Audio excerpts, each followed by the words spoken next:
Hi guys, welcome back to my channel. My name is Laura and I have been eating a meat-only carnivore diet for 4.5 years now. I am joined today by my friend, the amazing Judy Cho, who is a board-certified holistic nutritionist. She is the author of The Carnivore Cure, and I'm sure you know, but she and I host the Cutting Against the Grain podcast together. I am so excited that her family is staying with us for the week, and we figured we would make a YouTube video and take advantage of her being here and her expertise that we get to share with you today. Hi, everyone. Anything you want to share about yourself? No, I think you did a good job, and it's super awkward because you're right next to me, but we're used to doing all of our podcasts through video. Yeah. Today we wanted to spend some time and answer the most common questions about a carnivore diet. These are ones that people might have when they're just getting started, things that my coworkers ask me, people on the internet. Judy has worked with hundreds, if not thousands of clients in a carnivore space, and just from me, the people that I interact with in my daily life and here on YouTube, these are questions that often come up and we wanted to address them. I want to take a minute and let you know that this video is sponsored by Element. Element is an electrolyte drink mix that's perfectly formulated for people on a low carb, keto, or carnivore diet. Each one of these little packets contains 1,000 milligrams of sodium, 200 milligrams of potassium, and 60 milligrams of magnesium. I like the unflavored version because it contains no sweeteners or any other ingredients. I throw one in my water in the morning and it just gives me that electrolyte balance that I'm looking for, which helps me to prevent muscle cramps, helps improve my sleep, gives me better energy, and just overall leaves me feeling great. The flavored versions are sweetened with stevia and don't contain any of the junk that I don't want my family to have. Some favorites in our house are the watermelon and the chocolate. Right now, Element is offering a deal for all my subscribers where you get to try this sample pack free with any purchase, and it lets you try all 8 of their flavors. Then you can decide which one you like best. To get this offer, you can go to the link listed below, or you can go to drinkelement.com/LauraSpath. That's DRINKLMNT.com/LauraSpath. Let's get back to the video. So I'll start with the first question since I'm new here. But Laura, I think the most common question I see you get asked is, why don't you just eat at home? That's probably is the most common question. If you go look at any of my YouTube comments, it's people just saying, just eat at home. Why don't you eat at home? I mean, most of the time when I'm filming those, I'm 2,000 miles from home. And sometimes you just don't want to eat at home. Also, that can be an answer too. Like, I like going out to restaurants occasionally. As you see, I eat most of my meals at home. But I do what I want to do. So it's nice to know there are options if you want to eat out. Okay, on to serious questions. Something that I get asked probably in my real life most often is, how do you get all the nutrients that you need that are not in meat if you're only eating meat? And I thought that was a good one to ask Judy about since she's the expert. So it's not just about what nutrients are in foods. So that's the first thing. I think we also always want to think about how nutrients are bioavailable, meaning that they can be absorbed and used by the body. But generally, there's not a lot of nutrients that are deficient in meat. The big one would be maybe vitamin C and antioxidants, and then fiber, I guess. But vitamin C, it's questionable if the amounts that we are supposed to be eating today, or the recommended daily allowance, is the amount that we are supposed to be eating. And what I share in Carnivore Cure is, in the last 30 years, the vitamin C need has doubled over the time period. And so the question is, what happened in 20 years that now the vitamin C amounts have doubled? Well, one thing is that we assume in the carnivore community is maybe we don't need that much vitamin C, but it's because one receptor of vitamin C competes with glucose. So is it because we're actually eating too much sugar, and so not enough vitamin C is being assimilated, and so therefore there's a higher version of vitamin C needs? But maybe we just don't need that much. We think of breast milk as a perfect food. Well, there's very little vitamin C in that. And we're not feeding our babies and infants extra vitamin C. So the concern again is, maybe we don't need the vitamin C levels that were recommended. And on a carnivore diet, we have yet to really see people with scurvy, right? And that is one of the things that we get asked a lot is like, oh, scurvy's incoming. But maybe when you're eating less carbs and sugar, you actually need less vitamin C. And I think most carnivores are finding that they are less sick over time. Yes. So there certainly is no immune immune response that's lacking and I don't need more vitamin C to keep me from getting sick, I actually don't supplement that at all. And I think that really leads into the second part of this question, is wondering like what supplements. I think I have friends who are vegetarian or vegans, and they have to do very specific supplementation in order to be healthy when they're eating that way. And so I think the counter to that is somebody asking a carnivore, you know, what supplements do you have to take long term in order to be healthy when you're eating this way? And from my understanding, and I don't personally take supplements, right? I like to use a lot of salt and use some electrolytes, but most carnivores are not taking supplements long term in order to make up for any deficiencies that they're not getting from meat.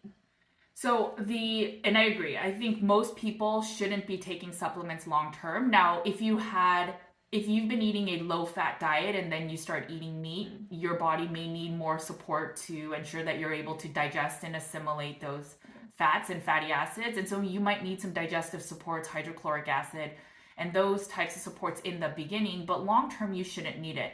You can always supplement vitamin C, but even with vitamin C supplementation, the risk is that vitamin C can convert in the body to oxalates, which is one of the anti-nutrients. So again, there's always this pros, cons, and how do you know that you're not getting the vitamin C that's made from mold and other things like that. So it really, ideally, your diet should be able to support all of your nutrition, and we have not seen carnivores need supplements in order to thrive. I think if you're needing supplements long term, then you need to look for root cause, like what's going on with you, and fix whatever's the root problem is. Yes. The thing I didn't get to touch upon with antioxidants is I know a lot of people will say, well, we should have blueberries and other fruits and vegetables because there's a ton of antioxidants, but there are antioxidants in foods or in meats.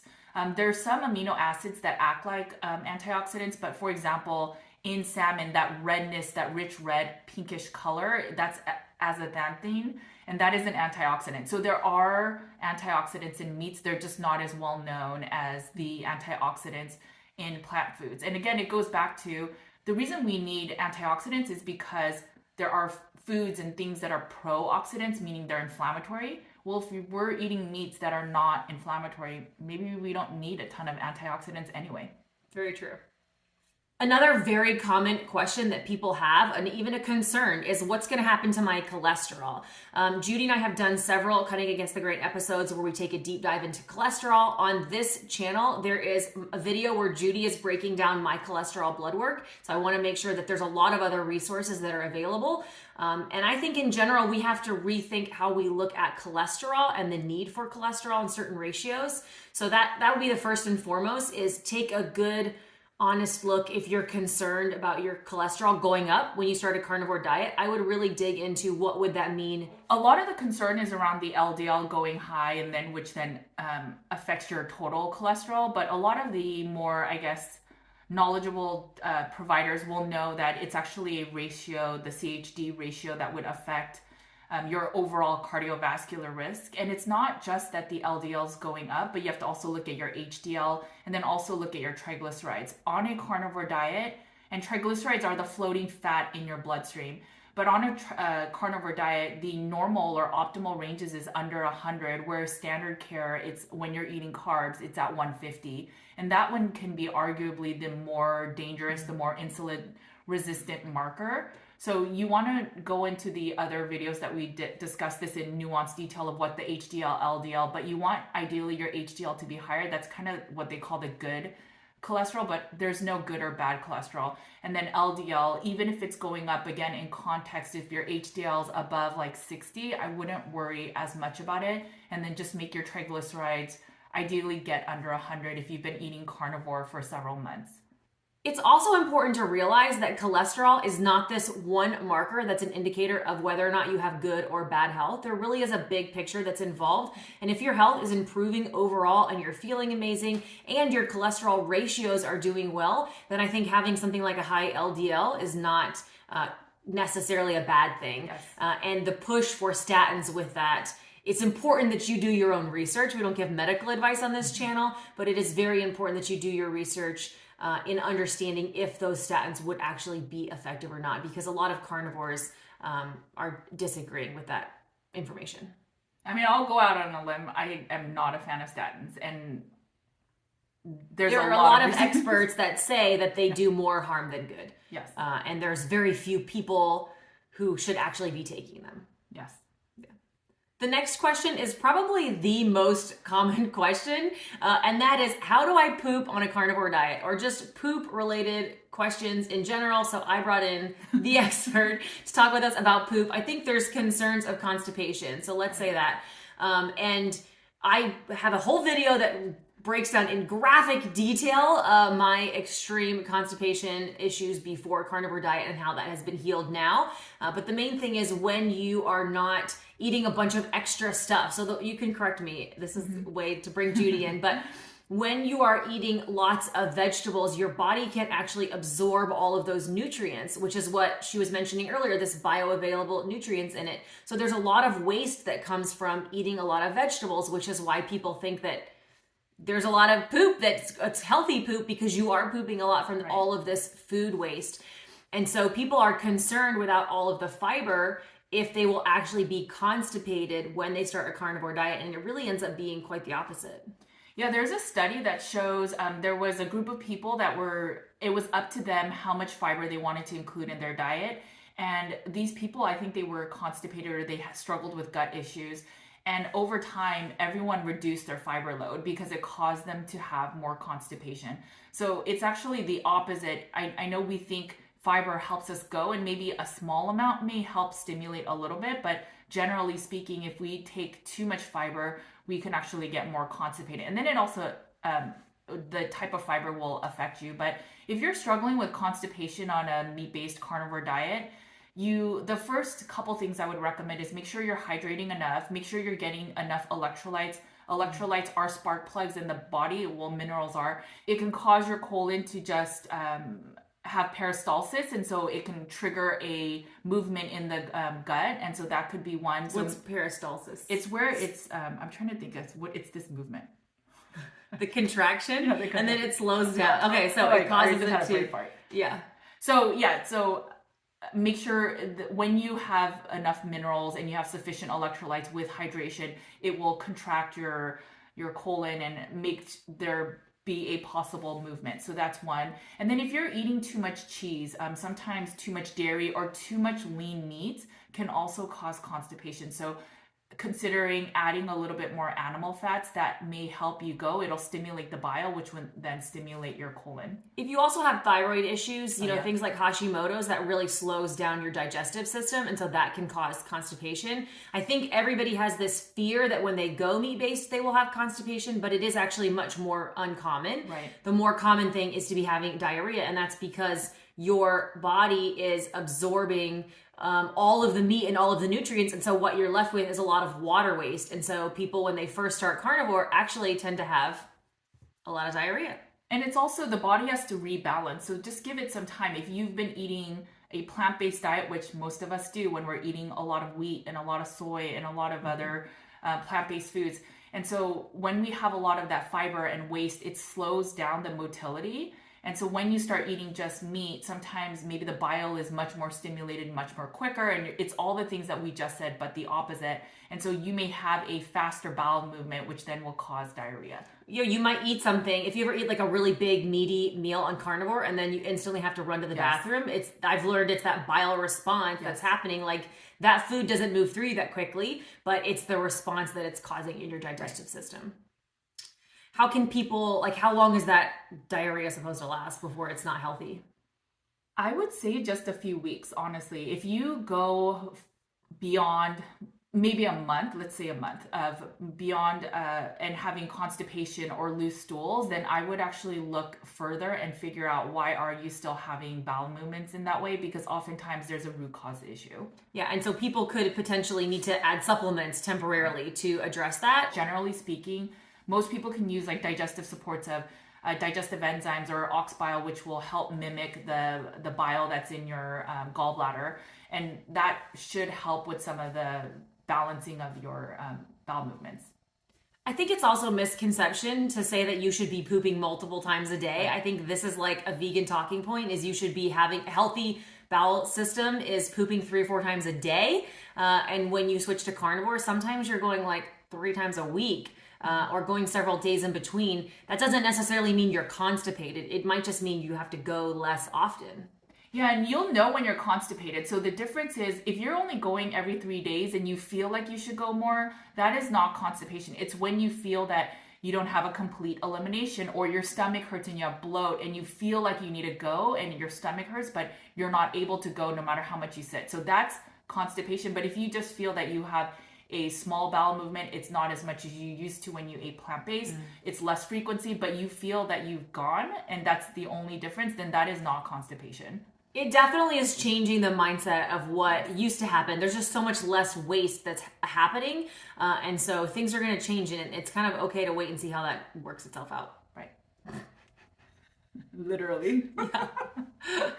The last common question that we want to address is this question of, do I need carbs for hormone health? And I think that's something that we see in the carnivore space and outside of it, is people thinking that women especially need carbs for healthy hormones.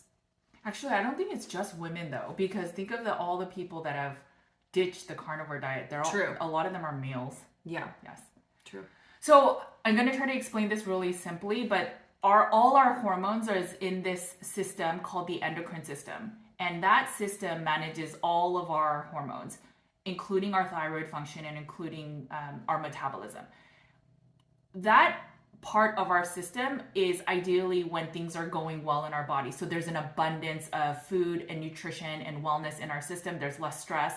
And so then that part of the system will also create our sex hormones to procreate and have more babies. When we are... Sorry. I'm a child. I'm sorry.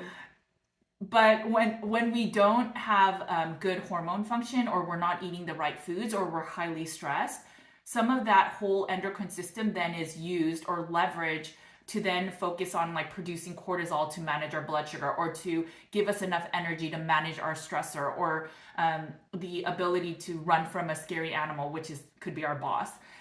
All of these things then will take away from the load that we can use to make babies, or then have good testosterone, or good all of the sex hormones, and even thyroid function. All of those things are not required to survive another day, and our body will always prioritize what we need in order to survive another day. And without enough cortisol, we cannot manage our stressors. Without enough cortisol, we cannot manage our dysregulated blood sugar when insulin isn't working perfectly. And so just knowing that it is not about the carbs, but it's just more that if we manage a lot of these stressors and we eat an abundance of nutrition that supports our adrenal function and our endocrine system, and some of that is enough salt, it's good fatty acids, it's good proteins. If you look at the way that all of these hormones are made, none of them are really made from carbohydrates. So that's just another thing to think about. But it isn't ever because we need more carbs. It's about not compounding additional stressors on top of you. So, I think a lot of people are experiencing hormone health through carnivore. But if things are getting worse for you when you're doing a carnivore diet, look at other stressors, life stress, sleep. Are you fasting too much? Are you exercising too much? Like, are you adding other compounding factors that are then stressing out that endocrine system and really causing those hormone disruptions? And the biggest logical thing to think about with this is low thyroid, hypothyroid, Hashimoto's, being amenorrheic or not having your period, not being able to conceive, having PCOS. Those are not carnivore or low carb issues. It's a issue across all women and all men. And so if you think about that, it's not because of the carbs. Most people eat a plant-based diet. Most people eat a plant-based diet? Well, carb heavy. Oh yeah, okay. Yeah. If you are looking for more information on some of the topics that we mentioned here today, we have broken a lot of these things down in great detail, discussing all of the nuance on cutting against the grain. Judy also has some amazing resources and information on her YouTube channel where she does interviews with doctors and experts and really breaks down the science of all of this information. If there's other common questions that you have or things we didn't address today, feel free to comment below and we can address it on future episodes. And maybe next time we get together, we'll make another video. Thanks, guys. Bye, guys.